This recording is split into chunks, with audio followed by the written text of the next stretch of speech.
All right, time for winners and losers, and Mr. Sunshine, Pete Prisco, slide in here. Nothing like a Monday morning waking up to that. It's a perfect phase. I like it. I like it. I like Mr. Sunshine. I've never heard you call him that. Well, it's just, you got to come in on Mondays. That's what we do here. I'll start with Rick first. Your winners, of course, Jalen Hurts making it easy for you. Yeah, Jalen Hurts. I mean, he threw for 3 touchdowns. He rushed for another. He's accounted for 29 touchdowns this year. And there's no question in my mind, the way he's playing right now, and I understand the great Patrick Mahomes took it on the chin yesterday, but he is definitely a leading candidate for me as an MVP in the league. So that's your first winners there. Who else you got there on your board? Yeah, and then we go down to Jared Goff. Now, this is going to be interesting. I mean, he threw up another 40 points, and we'll talk about Jacksonville later. Yep. But they're rolling on offense. Their defense is playing a lot better. The question I'm going to have, and what's going to happen with the Detroit Lions, if Goff keeps playing the way he's playing, is it a lock that they're going to take a quarterback with the number 1 pick, especially when they got the Rams pick that high up in the draft? But they're playing great. And then the San Francisco defense. I mean, there's no one playing better than the San Francisco defense. Miami's high potent offense. They were 0 for 7 on 3rd down. Tua looked like the Tua of old, although it was only 1 game. But he made him look like, is he our quarterback or not of the future? But there's not a better team playing defense in the NFL right now than the San Francisco 49ers. I agree. Pete, what you got? You know, Rick, I have an MVP vote, as you know, so I don't have to do any more work the rest of the season since you already decided who the MVP is. So, I mean, I appreciate your help. You haven't done any work anyway since the beginning of the season. It's Jalen Hurts is the MVP. Rick Spielman just decided for everybody in the whole football world. Let's slow down a little bit, okay? I get it. He's probably the leader right now, but there are other people out there trying to make their case for the MVP, and including Patrick Mahomes, including Josh Allen, and, oh, by the way, maybe some others, including Joe Burrow. So slow it down. He's the leader. I get it. Now, for my winners, let's start with a guy who's having an amazing season throwing the football. I mean, Geno Smith has been outstanding. He's leading the NFL in completion percentage at 72.5%. He took his team on a game-winning drive on Sunday. Again, the Rams aren't very good, but he did it. He threw for over 300. He threw for 363 yards and 3 touchdowns. And here's the kicker to that. Ready? Geno Smith's on a 1-year deal making $3.5 million. It's the most he's ever made in the NFL. What's he going to get from the Seahawks? $20 million a year? 2 years, $40 million? 3 years, $60? But I'll tell you what, he's earned himself the right to get that contract, and the Seahawks have earned themselves the right to laugh at everybody in the NFL who laughed at them for trading away Russell Wilson. Congrats to Pete Carroll and company. They got it right. And as for my other winners, we'll go with Samaje Perine and the Bengals were outstanding on Sunday.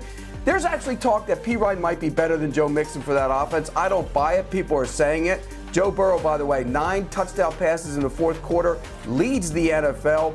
Devontae Adams, Josh Jacobs, those guys are going wild. They were outstanding on Sunday against the Raiders. Here's the thing with Josh Jacobs. Leads the league in rushing. You know what else? He's going to be a free agent after the season. All right, so we got the winners. We can't talk about the winners without talking about the losers. Rick, we want to talk about your Vikings and the Jets. I mean, the Jets. Well, I'm not going to go. The Vikings are losers. The Vikings No, were winners yesterday. they're not. I'm talking about the Jets and their red zone. That's where the losing comes in. Just abysmal in red zone offense there, and kind of sealed the deal for their loss there against the Vikings, Rick. Mike White, the quarterback of the New York Jets, played pretty good yesterday, but he came back down to earth, especially in the red zone. They were 1 of 6. They were 1 of 3 in goal-to-goal situations. They were only 3 of 16 on 3rd downs. He started the game with an interception, and he ended the game with an interception. So let's cool our jets, Pete, on, no pun intended, this Mike White quarterback here in New York. The other winners that I also had coming up, or the losers I had, was the Titans. I mean, their defense just struggled yesterday. If they get behind, they are not built to come back from behind to win ball games. And Derrick Henry averaged less than 3 yards per carry. Their 31st ranked pass defense for the Titans went up threw for 380 yards yesterday. And finally, my last winner is the Jaguars. Pete, you said last week, they are back, they are here, they have turned the corner. Guess what? They turned the corner into a one-way street and got smashed by the Detroit Lions. Their defense. They have 2 first-round picks that are rushing the passer. They have a first-round pick sitting on the bench as a linebacker. They spent $69 million on defense on free agents alone, and you let the Detroit Lions throw 40 points up on you. What were you thinking last week? Well, I mean, the quarterback, I said, turned the corner. I didn't say the defense turned the corner. You're right. The defense is a disaster. I mean, Trayvon Walker and Josh Allen, like you mentioned, 2 first-round picks, high first-round picks, first overall for Walker. They don't get to the quarterback. You look at the money they spent on the defensive side of the ball in free agency, and they don't do anything. They traded up to get Devin Lloyd, the linebacker, and he's sitting on the bench. He got benched for the second-round pick. So it's a mess on defense. It's going to be a mess on defense for a while, but I mentioned the quarterback turned the corner, okay? Don't take my words and twist them like you always do, Rick. Yeah, okay. We'll have to replay that. Okay. By the way, my losers, I'm going to start with Lamar Jackson. And the reason he's a loser, you know why he's a loser right now? Not because he's hurt. Guys get hurt. But because he gambled on himself. Let's be real. Before the injury, wasn't playing well. They had 17 yards up until that point in the game. 17, the entire offense. And he struggled the last 2 games as well. He has 1 touchdown pass in 2 games and a quarter. He's just not throwing the football very well. I don't think he was healthy even before this injury. He just doesn't look right. But this is a man that turned down a mega deal because he wants guaranteed money like Deshaun Watson. He's not going to get guaranteed money. So all of a sudden now what happens? I think they tag him the next 2 years. We talked about that, Rick. Also my other losers, Tua Tagovailoa, bad game.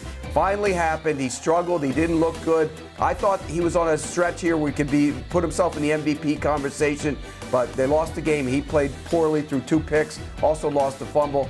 And then the Chargers. They're just the Chargers. They're the Chargers. You know what they do? Just when you think you got them back in, they come right back out again and become the Chargers. No matter what they do, they always find a way to become a mediocre average team, and that's what they are right now, a mediocre average team.